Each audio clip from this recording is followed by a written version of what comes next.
the time. You know, that's an effeminate spirit. So we know a lot of you going to say, well, there's no law saying I can't wear it. The Lord said, if I'm holy, therefore you're supposed to be holy. So how you going to be holy? You come to the Lord's temple, your hair is not combed. And when you look at it, like I said, when you closely look at the dress, it looks brown and dingy and damp and nasty. And that thing is all over, man. You so-called Puerto Ricans are caught up in that. You so-called Dominicans, you so-called Haitians, you Negro, look like nigga T-Pain. You T-Pain niggas. Well, you're going to feel pain, all right. Okay? But the Lord is showing you that having the dreadlocks is wrong. It's an effeminate characteristic for a man to have dreadlock, and it's unclean. Now let's go into another philosophy that the Rastas like to go into. Go to the book of Psalm 68. About Ethiopia. A lot of you Rastas say, Ethiopia, we have to go back to Ethiopia. Ethiopia, man, we have to build land, a house. No, the Lord is going to put these Ethiopians in slavery. Give me Psalm 68, verse 30 to 1. The book of Psalms, chapter 68, verse 30. Rebuke the company of spearmen. What did the Lord say? Rebuke the company of spearmen. The company of spearmen is these damn Africans with their chuck spears. Jumping up in Africa, go oonga, boonga, woonga, blah. That's what the Lord is talking about. Them uncircumcised bastards in Africa that you so-called Negroes swear is your people. Okay, Nelson Mandela, Kofi Annan, and that stinking Barack Big Head Obama. So read on. The multitude of the bulls with the calves of the people, till every one submit himself with pieces of silver, scatter down the people that delight in war. So David is asking God to scatter these dirty Africans. And that's what the Lord did. Most of David's wars were with who? So when you read about King Saul and King David, who were they fighting? They were fighting the Philistines. Who were the Philistines? The children of the Egyptians, the Africans. Them dirty, stinking, nasty, dirty, crusty Africans. Read. Verse 31. Princes shall come out of Egypt. The Lord said princes shall come out of Egypt. Now why did it say that? Who are the princes referring to? The princes are talking about the Israelites. Let's prove that. Hold that. Give me Isaiah 11:11. I'm not talking about no damn Egyptians. Because when you read the specific parts of the book of Isaiah, it tells you the Egyptians are going to be our slaves. When you read the book of Zechariah 14, I believe it's 16, it tells you that if the Egyptians don't want to come up to the Feast of Tabernacles, we're going to curse their land and they're not going to have any fruit or anything to eat. We're going to stop the rain from falling on their land. So we know it's not talking about them. So read Isaiah 11:11. The book of Isaiah chapter 11 verse 11. And it shall come to pass in that day. It shall come to pass. Read. In that day, that the Lord shall set his hand again the second time to recover the remnant of his people. So remnant of Israelites are going to be saved that are scattered throughout the lands. Read. Which shall be left from Assyria. Assyria. And from Egypt. And from Egypt. You're going to have people, Israelites in Egypt. See that? Now drop that, get Acts 2:10. Let's prove it. The princes that's going to come out of Egypt, okay, it's talking about the Israelites.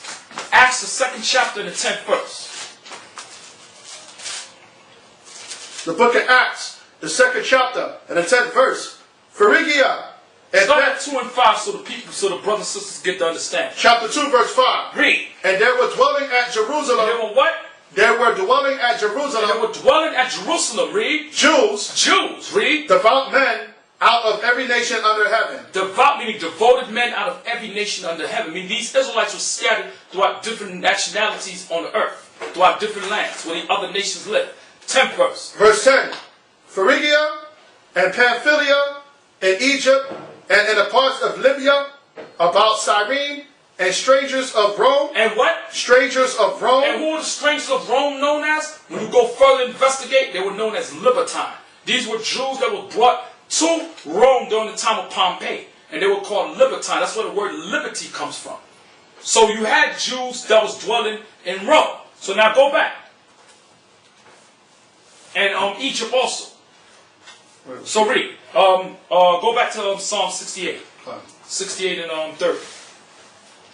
Sorry. Book of Psalms, chapter 68, verse 30. You got it? Okay, read it. Book of Psalms, chapter 68, verse 30. Rebuke the company of spearmen. No, start at 31. Verse 31. Princes shall come out of Egypt. The Lord said princes shall come out of Egypt, meaning the Israelites. Read. Ethiopia shall soon stretch out her hands unto God. Why is Ethiopia going to stretch out her hands unto God? Because you Rastas, you like to use that. because the Lord is going to be afflicting them. Let's prove that. Give me Habakkuk 3 and 7. Hold that, get Habakkuk the 3rd chapter, the 7th verse. Look at the Ethiopians. They're starving. There's eternal warfare over there in Ethiopia. They're fighting amongst each other. So the reason their hands going to be stretched out to God is they're going to be in pain. They're not going to be praising the Lord. They're going to be in pain screaming. So read what you got. Habakkuk chapter 3 verse 7. Read. I saw the tents of Cushan in affliction. Stop. Habakkuk said he saw the tents of Cushan, which is another way of saying Cush. And what? Affliction. So the Lord's going to afflict you dirty Ethiopians. You big-headed ET-looking Ethiopian. And you got some big heads. Look at your woman and your men. You got some big watermelon damn heads. That's how a lot of times you can look and say, hey, there goes the Ethiopian. Look at that big football head. You got some damn big heads. So read that again. I saw the tents of Cushan in affliction. So why the Ethiopians going to be afflicted? Because there's going to be lack and shortage of food and eternal warfare in their land. And the Lord don't give a damn about you Ethiopians because you're not his people. Drop that. Give me Zephaniah 2 and 12. Let's see what the Lord think about your precious Ethiopia. Read. The book of Zephaniah, chapter 2, verse 12. Ye Ethiopians also. The Lord said, ye Ethiopians also, not just the white man. You too. Read. Ye shall be slain by my sword. Be killed by the sword of the Lord. See that? The Lord is going to kill you dirty Ethiopians. Now go back to Psalm 68. Book of Psalms, chapter 68, verse 31. Princes shall come out of Egypt. Ethiopia shall soon stretch out her hands unto God. And the Lord said you're going to stretch out your hands because you're going to be afflicted. Now let's get another scripture they go off on. Psalms 87, verse 47. I love going into that, man. Because you Rastas, man, you're a bunch of blockheads, man. You're a bunch of damn blockheads. You don't know what the hell you're talking about. Okay? So read what you got. Psalms 87, verse 4. Book of Psalms, chapter 87, verse 4. I will make mention of Rahab and Babylon. Who? Rahab and Babylon. So read it again. I will make mention of Rahab and Babylon. So what is Rahab? I remember one time this stupid Rasta came to the camp and we asked him, well, what is Rahab? And the dumb Rasta couldn't tell us. And we had to educate his dumb ass. We told him Rahab is another way of saying Egypt. So I said, I will make mention of Rahab. Read. And Babylon to them that know me. And I will make mention of Babylon to them that know me. Read on. Behold, Philistia and Tyre with Ethiopia. This man was born there. And it said what?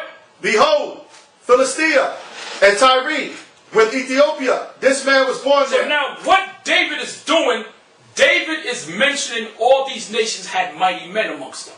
That's all David was doing. A lot of you Rastas try to use that and say that he's talking about Haile Selassie. That's giving glorification to Haile Selassie. But we're going to break it down. Read it slow. Verse 4. 87, verse 4. I will make mention of Rahab. David said, I would make mention of the Egyptians. Meaning, David acknowledged that the Egyptians had mighty warriors. He acknowledged that.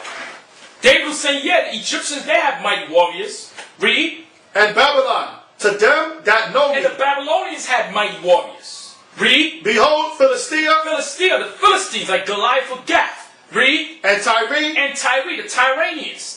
Okay, which are the Zidonians or the Canaanites. They had mighty warriors. Because when you read the book of Deuteronomy, the 7th chapter, the Lord told us to go in the land and wipe them out. So they wouldn't wipe us out. So read on. With Ethiopia. With Ethiopia. The Ethiopians had mighty men. Nimrod. So all David was doing was mentioning, yes, these African nations had great warriors too. But the best warriors come out.